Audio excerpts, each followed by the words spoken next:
नमस्कार, आप देख रहे हैं महानगर समाचार। मैं हूं आपके साथ श्वेता। तो चलिए रुक करते हैं आज की बड़ी और प्रमुख खबर पर। एमपी में बन गए अखिलेश यादव के सपा के बाद सीटों पर अबू आजमी ने साफ किया रुख। महाराष्ट्र में आगामी विधानसभा चुनाव के मद्देनजर सभी दलों और गठबंधनों के बीच रणनीति बनाई जा रही है। महाविकास अघाड़ी गठबंधन में भी सहयोगियों के बीच सीट बंटवारे को लेकर अभी अंतिम तौर से कोई फैसला नहीं हो पाया है। इस बीच समाजवादी पार्टी के नेता अबू आजमी ने दावा किया है कि महाविकास अघाड़ी मजबूती से विधानसभा का चुनाव लड़ेगी। इस दौरान उन्होंने बिना नाम लिए सत्ता पक्ष पर निशाना भी साधा।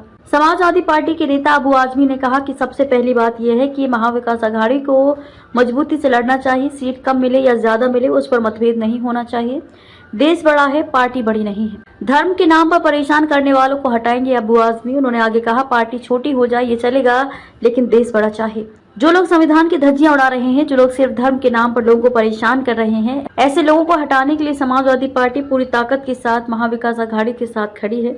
हम 12 सीटों की मांग कर रहे हैं। अबू आजमी सपा नेता अबू आजमी ने सीटों को लेकर भी अपनी प्रतिक्रिया दी। उन्होंने कहा कि हम 12 सीटों की मांग कर रहे हैं, लेकिन फिर भी हमारी जो सीट होगी हम उस पर विचार करेंगे। उन्होंने ये भी कहा, मैं महाविकास अघाड़ी के सभी साथियों से निवेदन करना चाहूंगा कि कोई भी सीट के ऊपर झगड़ा मत करो, सभी मिलकर चुनाव लड़ो। प्रदेश की सभी 288 सीटों को अपनी समझो और मेहनत करो। सभी धर्मनिरपेक्षता का परचम लहराओ और जीत कराओ। आपको बता दें कि महाराष्ट्र में इसी साल विधानसभा के चुनाव होने हैं। राज्य में चुनावी कार्यक्रम को लेकर जल्द ही घोषणा होने की संभावना जताई जा रही है। हाल ही में चुनावी तैयारियों को लेकर निर्वाचन आयोग की टीम ने महाराष्ट्र का दौरा किया है।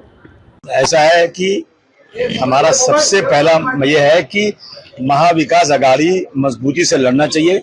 सीट कम मिले ज्यादा मिले उसके ऊपर कोई अलग नहीं होना चाहिए।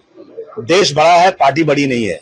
पार्टी छोटी हो जाए चलेगा, लेकिन देश बड़ा होना चाहिए। जो लोग देश के संविधान की धज्जियां उड़ा रहे हैं, जो लोग सिर्फ और सिर्फ धर्म के नाम पर लोगों को परेशान कर रहे हैं, ऐसे लोगों को हटाने के लिए समाजवादी पार्टी पूरी ताकत के साथ एनडीए के साथ खड़ी है। हम 12 सीट मांग रहे हैं, लेकिन फिर भी हमारी जो भी सेटलमेंट होगा हम उस पर, अरे वो कोई चिंता ही नहीं की जितनी शायद हम पूरी 288 सीट हम लड़ने वाले हैं। महाविकास अघाड़ी हम है, हम सब एक मिलकर लड़ेंगे और सांप्रदायिक शक्ति को हराएंगे। नहीं हम जो है ना, आप रुकेंगे नहीं, मतलब नाराज नहीं होंगे। हम नाराज, हम इसके पर नाराज होंगे? हम खुश होंगे जब हम सांप्रदायिक शक्तियों को हराएंगे। हमने कहा ना कि पार्टी छोटी हो जाए चलेगा, ये जवाब मिल गया पहले आपको। पार्टी छोटी चलेगा, लेकिन देश बड़ा होना चाहिए। लोगों को, सारी पार्टियों को, मैं महाविकास अघाड़ी में जितने लोग हैं, मैं सबसे निवेदन करना चाहता हूं कि कोई भी सीट के ऊपर झगड़ा मत करो, सब मिलकर लड़ो। सब 288 सीट सब अपनी समझो और मेहनत करो। सब सेकुलरिज्म का प्रचार लहराओ और चुन कराओ। नहीं वो बिजनेस कर रहा है, बस बात काफी है। खबर के अंत में खबरों में अब तक के लिए बस इतना ही। फिर होगी आपसे मुलाकात ऐसी ही बड़ी किसी खास खबर के साथ। तब तक के लिए नमस्कार और देखते रहिए महानगर समाचार।